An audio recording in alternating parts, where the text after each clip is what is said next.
الحمد لله نحمده ونستعينه ونستغفره ونؤمن به ونتوكل عليه ونعوذ بالله من شرور أنفسنا ومن سيئات أعمالنا من يهده الله فلا مضل له ومن يضلله فلا هادي له ونشهد أن لا إله إلا الله وحده لا شريك له ونشهد أن سيدنا ومولانا محمدا عبده ورسوله بسم الله الرحمن الرحيم إن الله وملائكته يصلون على النبي يا أيها الذين آمنوا صلوا عليه وسلموا تسليما اللهم صل على سيدنا وشفيعنا وحبيبنا ونبينا ومولانا محمد وعلى آل سيدنا وشفيعنا وحبيبنا ونبينا ومولانا محمد طب القلوب ودوائها وعافية الأبدان وشفائها ونور الأبصار وضيائها وعلى آله وصحبه وسلم اللهم صل على سيدنا محمد وعلى آل سيدنا ومولانا محمد عجزي أن محمد صلى الله عليه وسلم ما هو أهله بسم الله الرحمن الرحيم إن الصفا والمروة من شعائر الله صدق الله مولانا العظيم وصدق وبلغنا رسوله النبي الأمين الكريم ونحن على ذلك لمن الشاهدين والشاكرين آمين والحمد لله رب العالمين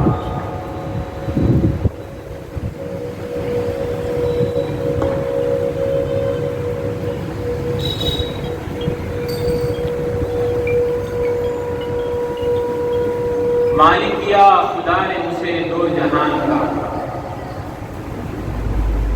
مالک کیا خدا نے اسے دو جہان کا ایسا کوئی رسول بھی ہے عز و شان کا ایسا کوئی رسول بھی ہے عز و شان کا مسند لگی ہوئی ہے میرے بادشاہ کی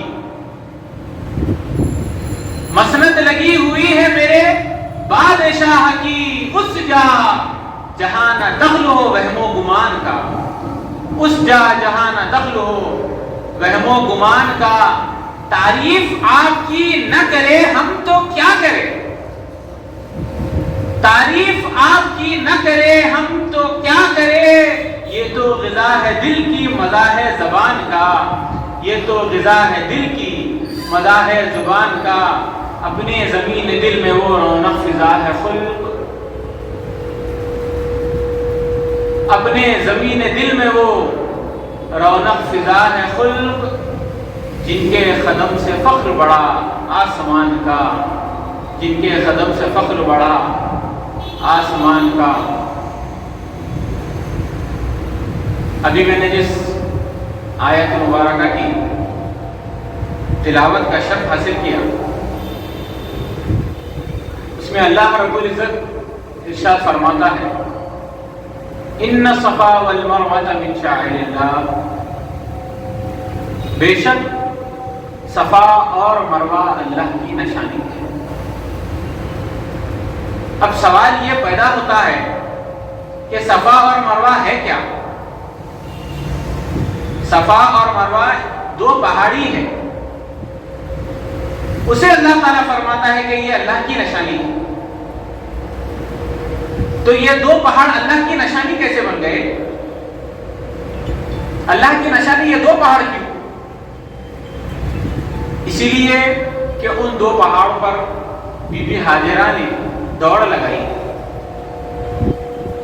کیا بی بی ہاجرہ نبی ہے کیا رسول ہے نہیں نبی کی بیوی ہے نبی کی والدہ ہے اللہ کی محبوبہ ہے جب اس کے قدم سے وہ دو پہاڑ کو نسبت ہو جائے تو اسے اللہ تعالیٰ فرماتا ہے کہ وہ میری نشانی ہے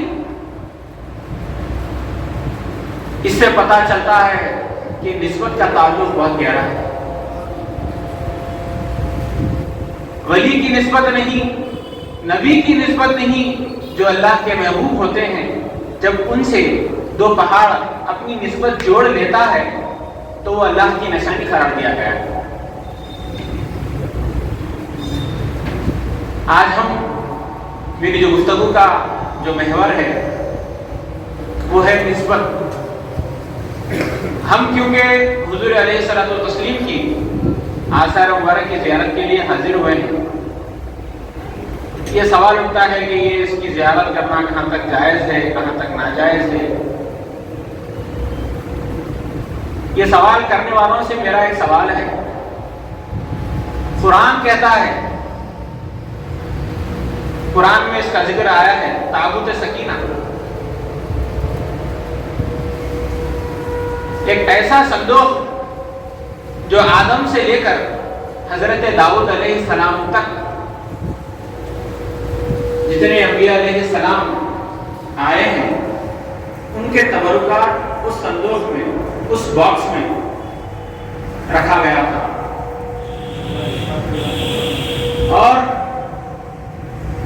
جو بنی اسرائیل کی جو امتیں تھیں، جو بنی اسرائیل کی امت ہے، وہ امت اس سکینے کو، اس تابوت سکینے کو سامنے رکھتی اور دعا کر کے ان کی دعا قبول ہو جاتی۔ ان پر جب کوئی مشکل آتی، جیسا ہمارے پاس حال ہی میں کووڈ-19 گیا ہے، ویسے ہی وہ دور میں بہت سے وبائیں آئے ہیں، وہ لوگ سامنے اس صندوق کو رکھتے، دعا کرتے، ان کی دعا قبول ہو جاتی۔ جب کسی کو شفا ملنا ہوتا تو وہ لوگ اس مریض کے سامنے وہ صندوق رکھتے اور دعا کرتے اور انہیں شفا مل جاتی۔ یہ تابوت سکینہ ہے کیا؟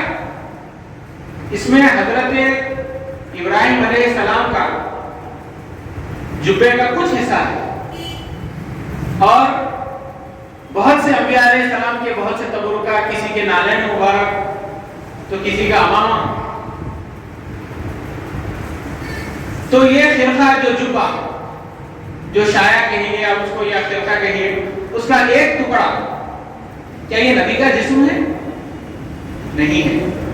نالین پاک، کسی نبی کے نالین پاک، کیا ان کا جسم ہے نالین؟ نالین تو استعمال کرنے کی چیز ہوتی ہے، وہ خرقہ تو استعمال کرنے کی چیز ہوتا ہے، وہ امامہ جو خرقہ امامہ ہو کے خرقہ ہو وہ استعمال کرنے کی چیز ہے، اسے سامنے رکھتے ہیں تو ان کی دعا قبول ہو جاتی ہے۔ اب مجھے یہ بتاؤ، وہ منہ مبارک جو رسول کے سر اقدس پر اپنی شان بڑھا رہا تھا، وہ منہ مبارک کے سامنے جب ہم آئے اور ہم دعا مانگے تو کیا وہ دعا قبول نہیں ہوگی؟ پتہ چلتا ہے کہ جب کسی چیز کو کسی نبی سے نسبت ہو جائے تو اس کی یہ برکت اور اس کی یہ تاثیر ہوتی ہے۔ تو جب عام نبیوں کا یہ حال ہے تو وہ منہ مبارک جس کو رسول سے نسبت ہو جائے تو اس کی برکت اور اس کا اثر کیا ہوگا؟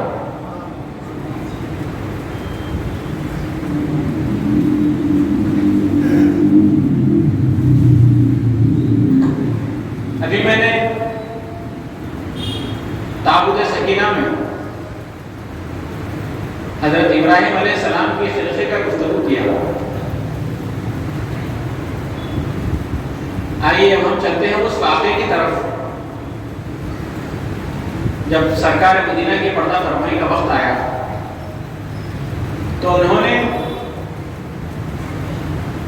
اس میں دو روایتیں ہیں، انہوں نے ابو بکر و علی کو یاد کیا اور انہوں نے سیدنا عمر اور سیدنا علی کو یاد کیا۔ تو آپ نے ان دونوں کو یاد کیا اور فرمایا کہ ادھر آؤ، یہ میرا خرقہ ہے، میرا ایک چاہنے والا ہے اویس، اسے یہ خرقہ پہنانا اور اس سے میری امت کے لیے دعا کروانا۔ بتائیے کیا نبی کی دعا سے بڑھ کر کسی کی دعا ہے؟ نہیں ہے۔ یہ بتایا گیا جو دیوانے ہوتے ہیں ہم ان کی آبرو ایسے بڑھایا کرتے ہیں، وہ اویس جو عشق و محبت کا پیکر، دیوانگی سے سرشار، ایسی منزل میں کہ جہاں جنون فخر کرے، محبت رشک کرے، عشق بول اٹھے، دیوانے ایسے ہوتے ہیں، دیوانے ایسے ہوتے ہیں۔ اب چلے ہوئے اس کو تلاش کرتے، پتا چلا کہ کسی جنگل میں۔ اب بتائیے کہ دیوانے کا دل شہر میں کہاں لگتا ہے؟ ہمارے شہر کی شخصیت ہے حضرت کامل، فرماتے ہیں کہ کامل میری وحشت ہو صحرائے مدینہ، کامل میری وحشت ہو صحرائے مدینہ ہو، اور سب کی زبان پر ہو دیوانہ محمد کا۔ دیوانہ ہے جو اس کو دیوانہ سمجھتا ہے، دیوانہ بناتا ہے دیوانہ محمد کا۔ کچھ ایسی صفت کا ہے پیمانہ محمد کا، لفظش پہ نہیں لاتا میخانہ محمد۔ نعرہ تکبیر، نعرہ رسالت، نعرہ حیدری۔ دیوانہ ہے جو اس کو دیوانہ سمجھتا ہے، ان کی دیوانگی، ان کا عشق چلے تلاش کرتے ہیں۔ جیسے ہی حضرت اویس قرنی خرخہ رسول مکرم دیکھے تو رونے لگے، آنکھوں میں اشک آبشار بہتے ہوئے۔ تو آپ نے کہا کہ کیا گائے ہو؟ تو آپ نے کہا کہ یہ خرخہ رسول مکرم ہے، رسول نے تمہیں یہ خرقہ پہنانے کو کہا ہے اور رسول کی امت کے لیے دعا کرانے کا حکم دیا ہے۔ تو آپ رونے لگے اور کہنے لگے وہ تجا میں کجا، وہ کہاں میں کہاں، مجھے دعا کرانے کے لیے حکم ہو رہا ہے۔ آپ نے کہا کہ ہم بھی مجبور ہیں میاں۔ کہنے لگے اچھا پہنا دو۔ جیسے ہی خرقہ رسول مکرم پہنا تو تیور بدل گئے۔ پوچھا کیا تم نے کبھی رسول اکرم کو دیکھا ہے؟ کیا تم نے کبھی رسول اکرم کو دیکھا ہے؟ ابو بکر نے کہا کہ اویس تم کس سے سوال کر رہے ہو؟ میں حضر و سفر کا ساتھی ہوں، میرے ساتھ اور سندر کو تو قرآن نے بیان کیا ہے، میری مصاحبت کا ذکر قرآن کہہ رہا ہے۔ وَإِذْ قَالَ لِصَاحِبِهِ لَا تَحْزَنْ إِنَّ اللَّهَ مَعَنَا۔ میں تو وہ ہر منزل ہر نگر جس کے ساتھ رہا ہوں، کون سی منزل ہے جہاں میں ساتھ نہیں تھا؟ تم یہ مجھ سے سوال کرتے ہو۔ علی نے پوچھا کہ اویس یہ سوال تم مجھ سے کر رہے ہو؟ میں پیدا ہوا تو کسی کو نہیں دیکھا، دیکھا تو بس کعبے کو دیکھا۔ میرے مولا نے جب تک روح پیغمبر نہیں دیکھا، ولادت پائے کعبے میں مگر کعبہ نہیں دیکھا۔ میرے مولا نے جب تک روح پیغمبر نہیں دیکھا۔ میں تو ان کی آواز کا پروردہ ہوں، تم مجھ سے سوال کرتے ہو۔ تو جب اسی تذبذب میں علی مرتضیٰ گھر لوٹے، تفکر کی ریکھائیں پیشانی پر ادھری ہوئی، تو فاطمہ نے پوچھا کہ علی کسی بات پر ڈوبے ہوئے لگتے ہو، مستغرب لگتے ہو، بے چین لگتے ہو، بتاؤ کیا چیز ہے؟ تو علی نے کہا کہ فاطمہ ایک اویس نے ایک عجیب سا سوال مجھ سے کر لیا، صدیق سے کر لیا۔ کہا کیا سوال کیا؟ کہا جب ہم نے انہیں رسول مکرم کا خرقہ پہنایا تو انہوں نے ہم سے سوال کیا کیا تم نے کبھی رسول کو دیکھا ہے؟ بتاؤ ہم سے بڑھ کر کسی نے دیکھا ہے؟ ہم ہی تو ہیں اول من اسلم، سب سے پہلے اسلام قبول کرنے والے۔ حقیقت محمد جن پر آشکار ہوئی ہم ہی تو ہیں، ہم سے یہ سوال ہوتا ہے۔ تو فاطمہ نے کہا کہ علی غصے میں نہ آنا، اویس کا سوال اپنی جگہ۔ کہا مطلب؟ کہا میں ان کی لخت جگر ہوں، میری رگ رگ میں رسول کا خون ہے، رسول نے مجھے اپنی بیٹی ہونے کے شرف سے نوازا ہے، میں نے بھی زندگی میں رسول کو ایک ہی دفعہ دیکھا ہے، میں نے بھی زندگی میں رسول کو ایک ہی دفعہ دیکھا ہے۔ تاجدار کون مقام وضو بنانا چاہتے تھے، سر پر امامہ اقدس تھا، مجھے طلب کیا فاطمہ ادھر آؤ، اپنا امامہ میرے ہاتھوں میں دے دیا، میں امامہ لیے ہوئے کھڑی تھی، تاجدار کون مقام وضو کر رہے تھے، نور مجسم وضو کر رہا تھا، میں نے اجازت مانگ لی، اے تاجدار کون مقام، اے رسول مکرم اجازت ہو تو اس امامے کو اپنے سر پر رکھ لوں۔ سرکار نے اجازت مرحمت فرمائی، جس لمحہ میں نے سر پر امامہ اقدس رکھا وہ ایک ہی لمحہ تھا کہ میں نے زندگی میں رسول کو دیکھا۔ تو کیا دیکھتی ہے؟ ہر طرف نور ہی نور۔ جب نظر اوپر اٹھائی تو ساتوں آسمان نظر آنے لگے، جب نظر جھکائی تو زمین کے ساتوں سات طبقات نظر آنے لگے، جدھر نظر پھراتی جہاں تک نظر ہے وہاں تک نظر آ رہا ہے۔ تو یہ تاثیر ہے خرقہ رسول مکرم کی، یہ تاثیر ہے امامہ رسول مکرم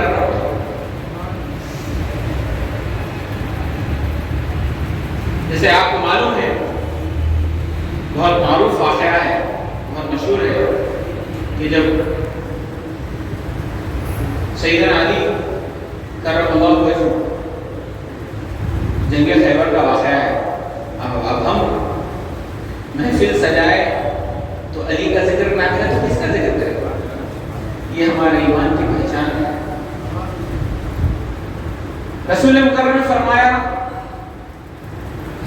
کہ کل خیبر فتح ہونے والا ہے اور یہ خیبر فتح کرنے کے لیے یہ جھنڈا میں اس کے ہاتھ میں دوں گا جسے اللہ اور اس کا رسول ہمیشہ رہتا ہے، جو اللہ اور اس کا رسول کا محبوب ہے، یہ جھنڈا میں اس کے ہاتھ دوں گا۔ اب سبھی صحابہ تھے، سب کی یہ خواہش رہی کہ یہ جھنڈا ہمارے ہاتھ آ جائے تاکہ ہم رسول اور اللہ کی محبوبیت کے درجے پر پہنچے۔ اب سب میں بے دلی بے قراری کہ جھنڈا کسے ملے گا، جھنڈا کسے ملے گا۔ دوسری ہی صبح رسول مکرم پورے اصحاب جمع ہو گئے کہ انتظار میں کہ جھنڈا کس کے پاس ہوگا، جھنڈا کسے دیا جائے گا۔ بعض سے صحابہ آگے آگے ٹہلنے لگے کہ شاید جھنڈا ہمیں مل جائے، شاید یہ جھنڈا ہمیں مل جائے۔ رسول جھنڈا لیے کھڑے ہوئے اور فرماتے ہیں کہ علی کہاں ہے، علی کہاں ہے؟ تو صحابہ نے عرض کیا یا رسول اللہ علی کو عاشق ہو چکا ہے، جیسا ہمارے پچھلے ہی ماہ کنجکٹیوائٹس سب لوگ کالی عینک لگا کرتے رہے تھے، تو وہ دور میں اس کی تکلیف بہت ہوا کرتی تھی۔ اور آج بھی جب کسی کو ہوتا ہے تو اگر شدید طریقے سے جب ہوتا ہے تو آدمی بہت کمزور ہو جاتا ہے، ناتمام ہو جاتا ہے، سکون کی حالت میں چلے جاتا ہے۔ تو صحابہ کہنے لگے یا رسول اللہ علی کو عاشق ہوئے ہیں، تو آپ نے فرمایا کہ علی کو لے آؤ۔ تو صحابہ نے ایسے یا رسول اللہ علی چلنے کے بھی موقف میں نہیں ہے، بس آپ نے کہا لے آؤ۔ دو صحابہ گئے، حضرت علی کو سرکار کی بارگاہ میں پیش کیا۔ اس کے بعد جیسے کہ حضرت علی سرکار کے سامنے حاضر ہوئے تو حضور نے پوچھا کہ علی بتاؤ کیا حال ہے؟ تو کہنے لگے یا رسول اللہ بہت کمزور ہو چکا ہوں، اس تکلیف کی وجہ سے مجھے آنکھ کھولنا بھی بار ہے، چلنا بھی بار ہے۔ حضور نے مسکرایا، پھر اپنا لعاب دہن، آپ کا تھوک لعاب دہن حضرت علی کی آنکھوں میں لگایا۔ کیا خوش نصیب آنکھ ہے، سبحان اللہ۔ تو لعاب دہن حضرت علی کی آنکھ میں لگایا، جیسے ہی لعاب دہن آپ کی آنکھ میں لگایا پوچھنے لگے علی اب بتاؤ کیا حال ہے، اب بتاؤ کیا حال ہے؟ تو حضرت علی عرض کیے یا رسول اللہ اب مجھے پہلے سے بہتر نظر آ رہا ہے، مجھ میں اب وہ قوت آ گئی ہے۔ پھر آپ نے وہ جھنڈا حضرت علی کو دیا۔ پھر آپ سب کو معلوم ہے کہ آپ نے وہ خیبر کیسے فتح کیا۔ ایسے کئی اٹمپٹس کیے گئے خیبر فتح کرنے کے لیے، مگر کوئی خیبر فتح نہیں کر پایا۔ لیکن جب لعاب دہن اپنا اثر دکھلاتا ہے وہ بھی شیر خدا کے ہاتھ گئے، جا کر وہ دروازہ ایک ہاتھ سے اکھاڑا اور پھینک دیا۔ تاریخ کی کتابوں میں آتا ہے کہ وہ دروازہ جو حضرت علی نے ایک ہاتھ سے اکھاڑ کر پھینک دیا اس سے 25 آدمی ہلا نہ سکے اور 40 آدمی اس جگہ سے اس جگہ پر منتقل کرنے بہت مشکل ہوئی۔ تو یہ ہوتا ہے لعاب دہن کا اثر، یہ ہوتا ہے تبرکات کا اثر۔ ایک واقعہ ہے کہ حضرت سیف اللہ ایک صحابی رسول ہے کہ آپ کو سیف اللہ کا لقب دیا گیا ہے، تو آپ کسی غزوے کے موقع پر گئے۔ حضرت خالد بن ولید کسی غزوے کے موقع پر گئے، آپ جہاں جاتے فتح آپ کی ہوتی، صحابی رسول ہے۔ ایک وقت ایک غزوے کے موقع پر گئے، جنگ کا موقع تھا، جنگ لڑ رہے ہیں۔ یقیناً جنگ کے لیے ایک دن کی جنگ تو ہوتی نہیں، کئی دن میں 4 دن 5 دن 6 دشمن کے متعلق. اب ادھر جنگ لڑ رہے ہیں اور ایسے آثار ہیں کہ جنگ ہار گئے. آپ کے ایک ساتھی تھے جو آپ کے نائب، آپ کے وزیر تھے، آپ کا نام تھا رافع. آپ نے کہا کہ شاید خدا کا وقت آ چکا ہے، شاید اب ہم جنگ ہار جائیں گے. حضرت خالد بن ولید نے کہا کہ آثار تو وہی ہے، اب رسول کے عشق میں لڑ رہے ہیں. وہ صحابہ، ان کا جذبہ کم ہی نہیں ہوتا، اپنی جان عزیز رسول کے دین پر قربان کرنے کے لیے بے چین رہے. اب یہ آثار ہے کہ جنگ ہار جائے. اسی رات حضرت عبداللہ بن عبیدہ اپنے گھر آرام کر رہے ہیں. انہوں نے رسول اکرم کو خواب میں دیکھا. کہ حضور فرما رہے ہیں کہ جاؤ اور خالد کی مدد کرو. وہاں خالد جنگ ہار رہا. اب آپ نیند میں سے جبھی بیدار ہوئے اور تمام اپنے ساتھیوں کو آواز دی اور دے کر کہنے لگے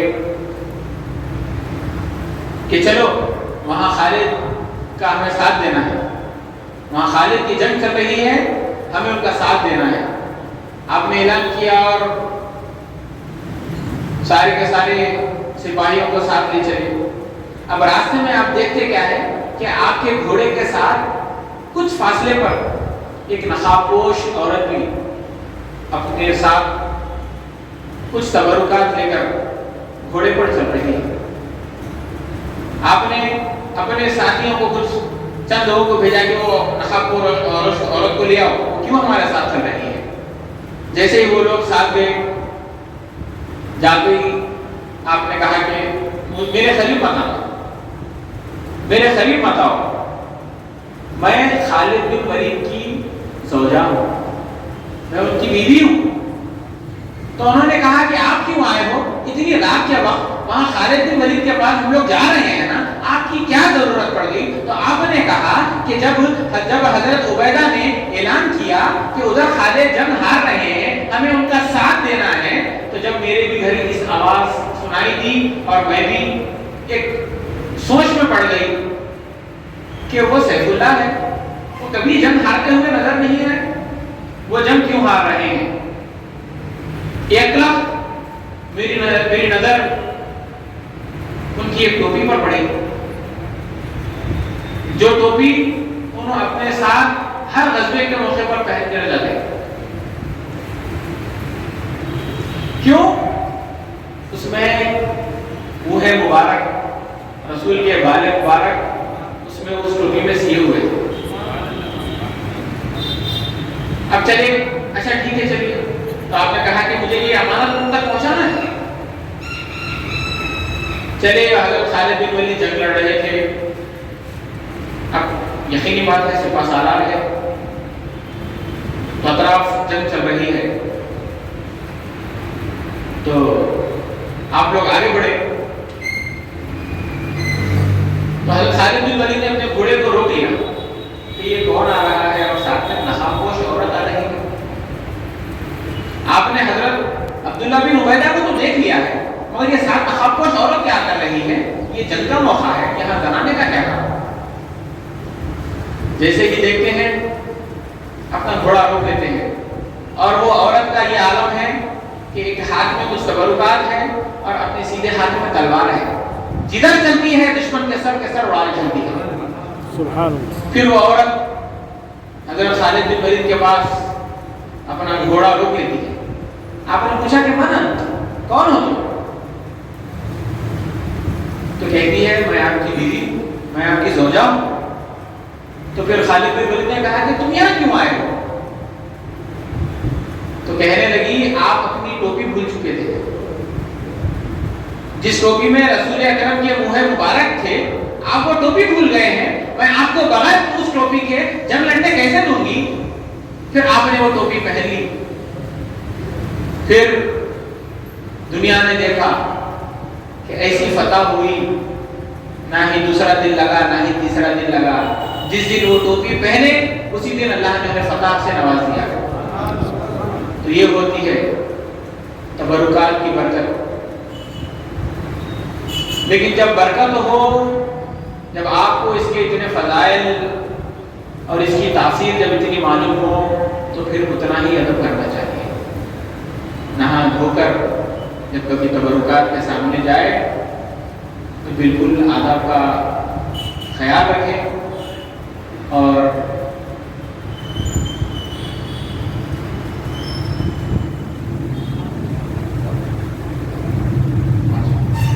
تو آداب کا خیال رکھیں۔ تو یہ نسبت بہت بڑی چیز ہے۔ جب کسی بڑی شخصیت کی نسبت کسی چھوٹی چیز پر لگ جاتی ہے تو پھر اس کی تعظیم اسی کی طرح کرنا چاہیے کہ جس سے نسبت ہو گئی ہے۔ نسبت محمدی بہت بڑی چیز ہے۔ صحابہ کو صحابہ کس نے بنایا؟ مدینے کو مدینہ کس نے بنایا؟ مسجد نبوی کو مسجد نبوی کس نے بنایا؟ ریاض الجنہ کو ریاض الجنہ کس نے بنایا؟ ارے جنت کو جنت کس نے بنایا؟ نوجوانان جنت جس کی پرورش آغوش نبی میں ہوئی ہو، جس کی پرورش آغوش حدیث میں ہوئی ہو، ان کی تعظیم کا عالم کیا ہوگا؟ خیر، آج بہت افسوس ہوتا ہے کہ جو بدعقیدگی کی لہر جو آج چل رہی ہے،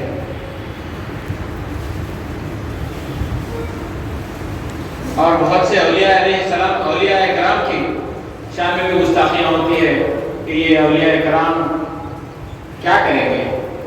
کیا یہ تمہاری بخشش کریں گے؟ جب احادیث شریفہ پڑھا جائے گا تو رسول اکرم صلی اللہ علیہ وسلم فرماتے ہیں کہ کچھ لوگ ایسے ہوں گے قیامت کے روز کہ جسے انبیاء دیکھ کر رشک کریں گے، اور انبیاء یہ سوال کریں گے کیا یہ بھی نبی ہے؟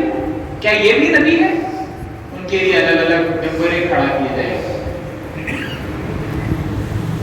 وہ ہوں گے۔ اور حضور فرماتے ہیں کہ قیامت کے روز اللہ تعالیٰ اپنے محبوب ترین بندوں کو، نبیوں کو ہی نہیں، جو محبوب ہوگا اللہ، انہیں شفاعت کا کچھ حصہ دیا جائے گا۔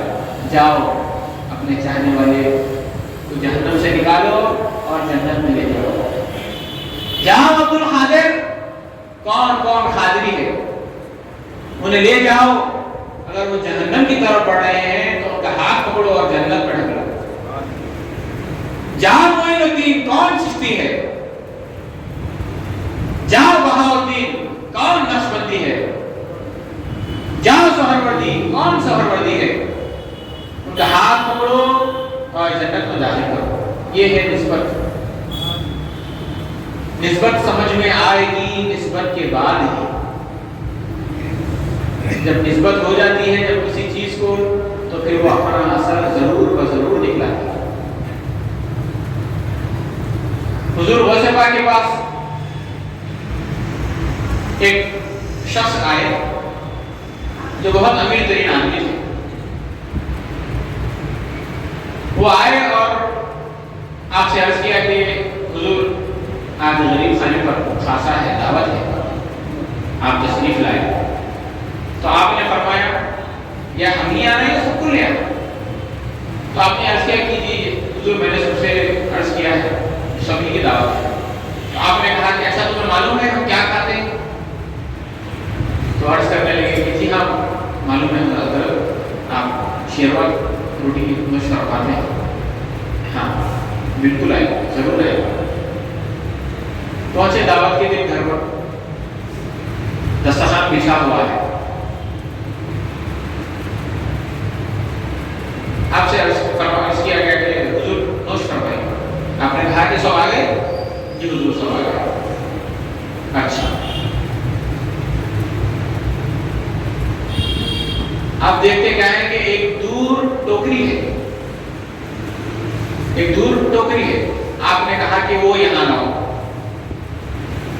گھر کسی اور کا، ٹوکری میں کیا ہے کسے پتا؟ جس کا گھر ہو اسے ہی پتا۔ آپ نے فرمایا کہ وہ جو ٹوکری ہے وہ یہاں لاؤ۔ تو میزبان نے کہا کہ حضور آپ پہلے نوش فرما لیجیے۔ آپ نے کہا پہلے وہ یہاں لاؤ۔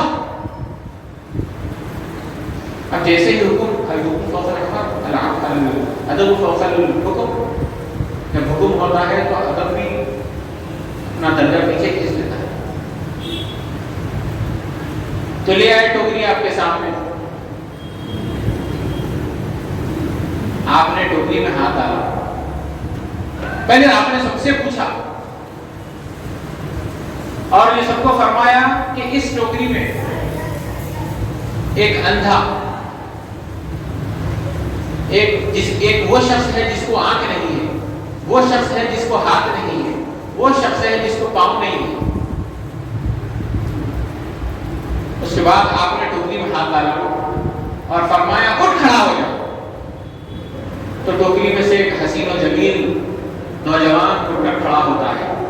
پھر آپ نے فرمایا کیا یہی تھا وہ تیرا لڑکا؟ تو آپ نے کہا سرکار مٹی میں جو ڈالا تھا وہ اور ہے، جو آپ نے کس کو نکال دیا ہے، یہ کس کو آپ نے نکال دیا ہے؟